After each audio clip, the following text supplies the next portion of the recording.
malam, semuanya sehat ya. Nah, hari ini kita mau bersama-sama sekolah minggu. Yuk, semuanya bangkit berdiri. Kita mau menyanyi lagu Senang Pergi ke Rumah Tuhan.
Ya, anak-anak, sekarang kita akan memulai sekolah minggu kita. Namun, sebelumnya kita akan berdoa bersama-sama. Oke, sekarang kita lipat tangan, kita tutup mata, lalu kita berdoa. Tuhan Yesus, terima kasih untuk hari yang baru yang Kau berikan untuk kami nikmati pada saat ini. Tuhan, kami boleh mendengarkan suara kicauan burung, kami boleh merasakan angin yang segar, dan kami boleh melihat sinar matahari pada pagi hari ini. Tuhan, sekarang kami ingin kembali bersekolah minggu. Kami rindu untuk memuji dan memuliakan nama-Mu, juga mendengarkan firman Tuhan. Karena itu Tuhan, sertai kami, pimpin kami dari awal, pertengahan, hingga akhirnya. Dan biarlah kami dapat mendapatkan sesuatu yang baru bagi kami dari-Mu. Terima kasih Tuhan Yesus. Amin.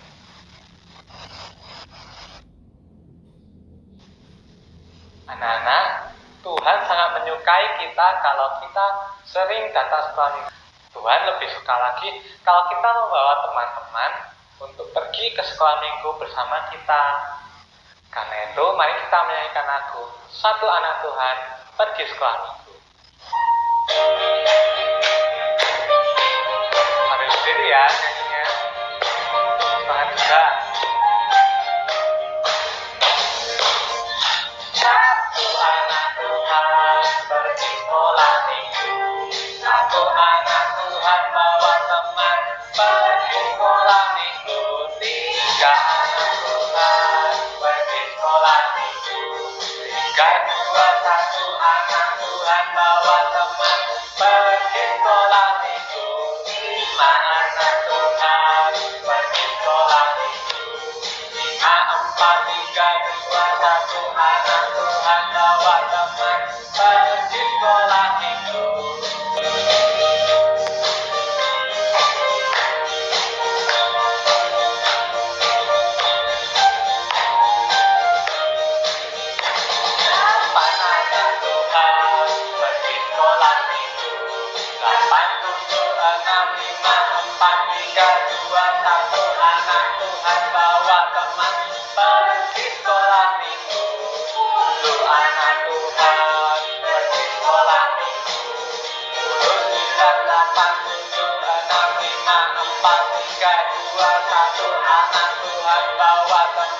pergi sekolah minggu.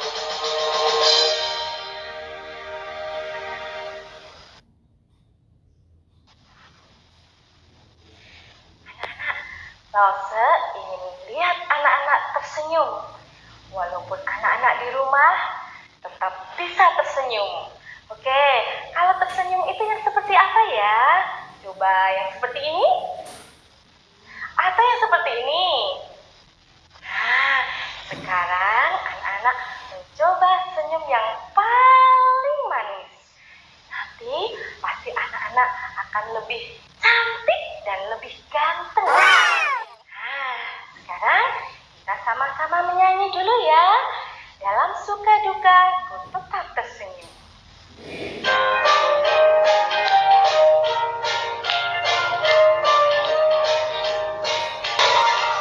Dalam suka duka, ku kan tetap tersenyum. Diejek, dihina, ku kan tetap tersenyum. Asalkan ku tahu kasih Yesus sertaku. Apapun terjadi, ku kan tetap tersenyum. Dalam suka duka, ku kan tetap tersenyum. Diejek, dihina, ku kan tetap tersenyum. Asalkan ku tahu kasih Yesus sertaku. Apapun terjadi, ku kan tetap tersenyum.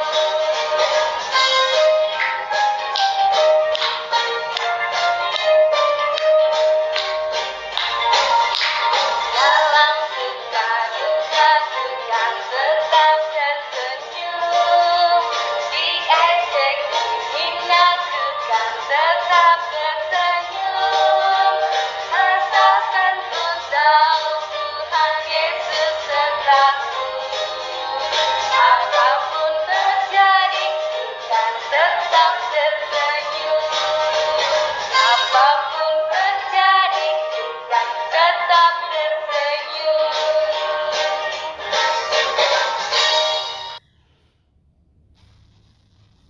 Ya anak-anak, Tuhan Yesus pernah mengajarkan kepada kita untuk tidak khawatir akan hidup. Karena Bapa di surga yang akan memelihara kita. Yuk teman-teman, kita nyanyi bersama, jangan kamu khawatir. Oke, gerakan ya anak-anak.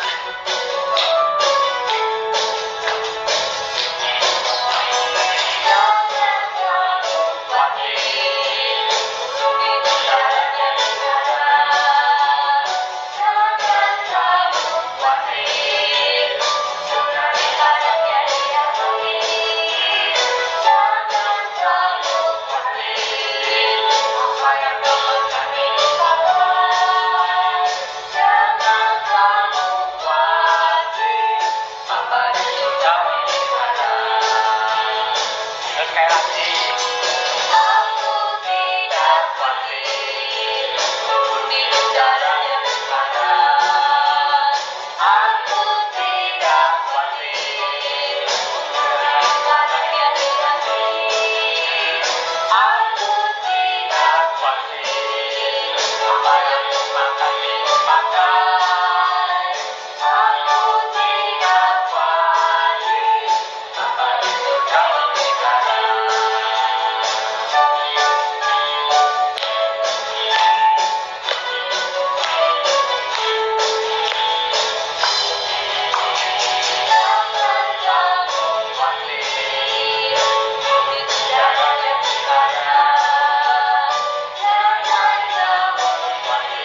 berdiri mendengarkan firman Tuhan.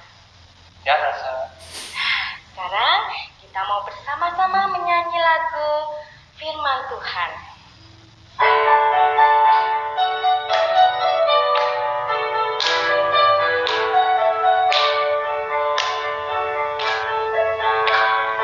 Firman Tuhan ada di hatiku, ada di langkahku, ada di hidupku, dan terus untukku, sirami jiwaku. Berdua, berdua, berdua, berdua, berdua, berdua, berdua, berdua. Firman Tuhan ada di hatiku, ada di langkahku, ada di hidupku, dan terus untukku, sirami jiwaku. Berdua, berdua, berdua, berdua, berdua, berdua, berdua, berdua.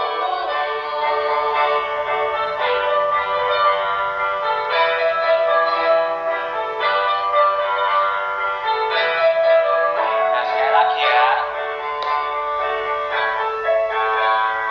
Firman Tuhan ada di hatiku, ada di langkahku, ada di hidupku, dan terus untukku, sirami jiwaku.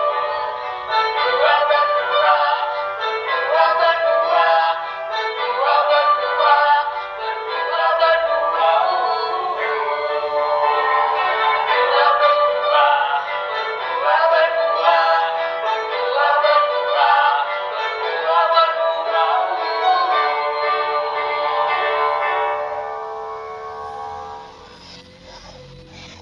Sekarang kita mau bersama-sama berdoa untuk menyiapkan hati kita menerima firman Tuhan. Mari kita berdoa. Tuhan Yesus, terima kasih untuk semua berkat yang Kau berikan kepada kami. Pada saat ini Tuhan, kami akan mendengarkan firman-Mu. Kami mohon Engkau membimbing kami semua agar kami bisa mengerti apa yang Engkau beritakan kepada kami. Terima kasih Tuhan, kami serahkan doa ini dalam nama Tuhan Yesus. Amin.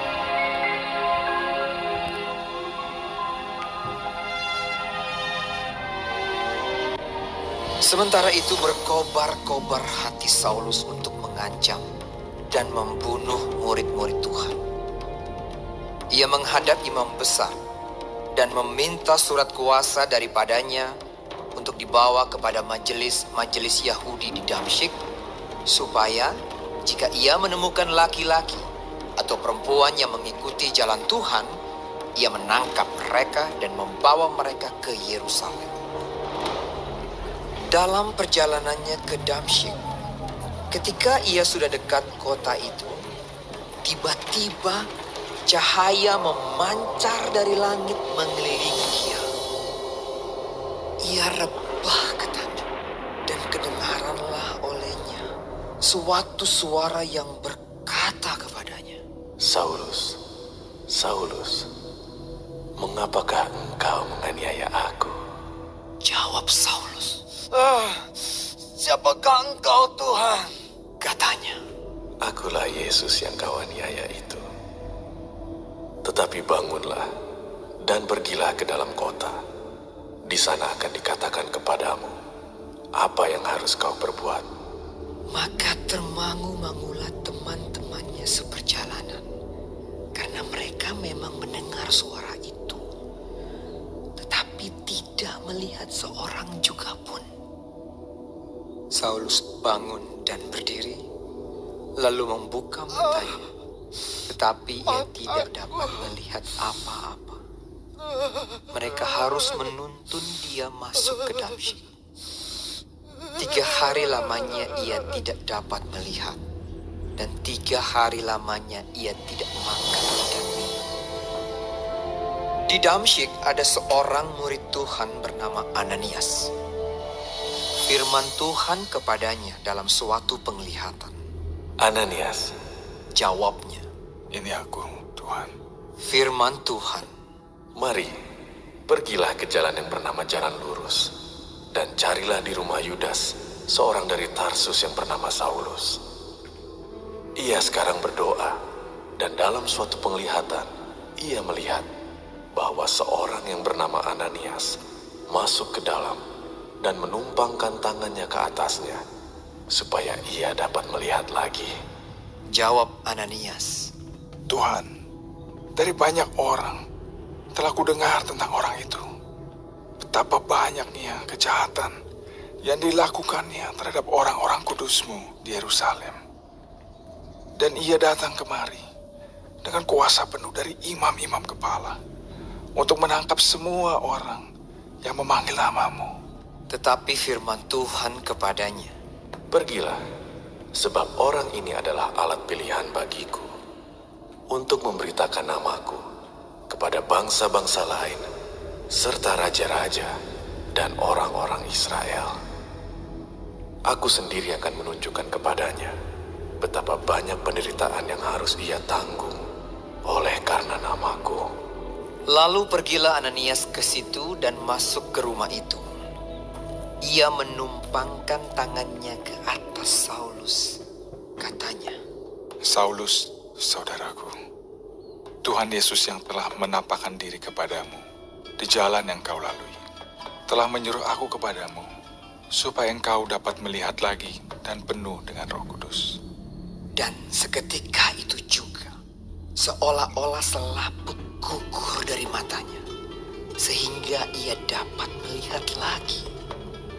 Ia bangun, lalu dibaptis. Dan setelah ia makan, pulihlah kekuatannya. Shalom anak-anak yang dikasihi Tuhan. Yuk kita persiapkan Alkitab kita untuk kita baca bersama hari ini. Kita akan sama-sama membuka dari Kisah Para Rasul pasal yang ke-9. Dan kita akan membaca dari ayat yang ke-15 sampai dengan ayat yang ke-19. Kalian sudah siap? Lalu saya akan bacakan dan anak-anak boleh memperhatikan di Alkitab masing-masing ya. Beginilah firman Tuhan. Tetapi firman Tuhan kepadanya, pergilah, sebab orang ini adalah alat pilihan bagiku untuk memberitakan namaku kepada bangsa-bangsa lain, serta raja-raja dan orang-orang Israel. Aku sendiri akan menunjukkan kepadanya betapa banyak penderitaan yang harus ia tanggung oleh karena namaku. Lalu pergilah Ananias ke situ dan masuk ke dalam rumah itu. Ia menumpangkan tangannya ke atas Saulus, katanya, Saulus, saudaraku, Tuhan Yesus yang telah menampakkan diri kepadamu di jalan yang telah engkau lalui, telah menyuruh aku kepadamu supaya engkau dapat melihat lagi dan penuh dengan Roh Kudus. Dan seketika itu juga seolah-olah selaput gugur dari matanya, sehingga ia dapat melihat lagi. Ia bangun lalu dibaptis, dan setelah ia makan, pulihlah kekuatannya. Nah, anak-anak yang dikasihi Tuhan, tadi kita membaca satu tokoh di Alkitab yang bernama Saulus. Siapa itu Saulus? Kalau anak-anak baca bagian sebelumnya, di situ jelas sekali Alkitab mengatakan Saulus itu adalah seseorang penganiaya jemaat. Apa itu penganiaya jemaat? Orang yang tidak suka dengan murid-murid Tuhan Yesus, dengan anak-anak Tuhan, sehingga mengejar-ngejar murid-murid Tuhan dan menangkap mereka, memasukkan mereka dalam penjara, menyiksa mereka. Wah, berarti Saulus itu orang yang tidak baik ya. Awalnya seperti itu anak-anak, karena orang-orang Yahudi saat itu menganggap bahwa orang-orang yang percaya Tuhan atau orang-orang Kristen adalah para orang-orang yang berusaha menyesatkan ajaran mereka, sehingga mereka itu ditangkap, dianiaya, dan Saulus itu adalah pemimpin mereka. Para imam-imam Yahudi, ahli-ahli Taurat, pemimpin-pemimpin Yahudi menuliskan surat kuasa lalu memberikan kepada Saulus untuk memberikan kuasa menangkap siapa saja yang menjadi murid Tuhan dan masukkan mereka dalam penjara. Bahkan mereka ada yang dibunuh oleh Saulus. Waduh, lalu apa yang terjadi? Tadi sewaktu Saulus dalam pengejaran orang-orang Kristen, dia bertemu dengan Tuhan Yesus. Tuhan Yesus begitu mengasihi Paulus atau Saulus. Tuhan Yesus berkata kepada dia, "Saulus, Saulus, mengapa engkau aniaya aku?" Lalu Saulus berkata, "Siapakah engkau Tuhan?" "Aku adalah Yesus yang kau aniaya." Lalu seketika itu matanya menjadi buta, anak-anak. Nah, selama Saulus buta, Tuhan menyatakan kasih-Nya kepada Saulus. Tuhan ingin Saulus bertobat, menerima Tuhan Yesus sebagai juru selamatnya. Maka dia mengutus seorang yang bernama Ananias. Ananias pasti berpikir, "Ya ampun Tuhan, kok orang kayak gitu Tuhan pilih? Aku dengar cerita tentangnya. Bukankah dia itu orang yang menangkap murid-murid Tuhan, menganiaya mereka dan masuk ke dalam penjara, bahkan membunuh murid-murid Tuhan? Kenapa Tuhan pakai dia?" Misalnya nih anak-anaknya, kita lagi sekolah minggu, tiba-tiba masuk nih orang yang penampilannya kayak gini. Waduh, brewokan, tapi tidak semua juga orang brewokan itu jahat ya. Tapi ini tatonan, gondrong, rambutnya jegrak-jegrak kayak gitu. Waduh. Lalu kita bilang, ini mau ke gereja atau dia punya niat jahat ya? Pasti hati kita bertanya-tanya seperti itu. Tapi Tuhan memang Tuhan yang tidak melihat penampilan luar. Tuhan lihat hati seseorang. Tuhan mau panggil Saulus yang jahat tadinya itu. Tuhan mau ubahkan hatinya. Tidak ada hati yang tidak bisa diubahkan Tuhan. Karena itu anak-anak selalu yakin Tuhan bisa mengubahkan hati siapapun. Bahkan orang sekeras Saulus Tuhan ubahkan untuk percaya sama Tuhan. Lalu Tuhan berkata seperti yang kita baca tadi sama Ananias. "Aku sudah memilih orang ini menjadi alat bagiku." Untuk apa? Untuk memberitakan firman-Ku kepada bangsa-bangsa lain. Karena waktu itu firman Tuhan belum tersebar kepada bangsa lain, hanya bangsa-bangsa Israel dan bangsa Yahudi. Tuhan ingin firman Tuhan tersebar kepada orang Yunani, kepada orang Romawi, kepada orang Asia, kepada orang Eropa. Tuhan ingin firman-Nya tersebar sampai seluruh dunia. Karena itu Tuhan memakai Paulus. Kalau zaman dulu Tuhan pakai Paulus, sekarang juga Tuhan mau pakai kita semua anak-anak Tuhan. Masalahnya kita mau punya hati nggak seperti Paulus, seperti Saulus. Dulu namanya Saulus, setelah Tuhan ubahkan dia menjadi orang yang baik, murid Tuhan yang setia, lalu namanya diubahkan Tuhan menjadi Paulus. Kita juga Tuhan mau panggil, kita mau punya hati yang taat seperti Paulus nggak? Paulus setelah menjadi murid Tuhan, dia setia sama Tuhan. Dia nggak takut masuk penjara, walaupun dia disiksa, dilempari batu, dia tetap setia memberitakan Injil. Itu baru murid Tuhan yang setia ya. Nah, sekarang kita juga dipakai Tuhan pada zaman kita. Mau nggak kita punya hati yang setia seperti Paulus? Berani seperti Paulus memberitakan Injil Tuhan. Gimana caranya? Sekarang kan nggak bisa keluar. Kita bisa pakai handphone kita untuk kita bisa beritakan Injil Tuhan, menanyakan kabar teman kita. Kita bisa doakan mereka lewat HP. Kalau mereka bersedih atau mereka sakit, kita doakan mereka. Itu salah satu cara untuk kita mengabarkan kasih Tuhan. Mari kita menjadi murid Tuhan yang setia seperti Bapak Paulus. Tuhan Yesus memberkati. Mari kita berdoa.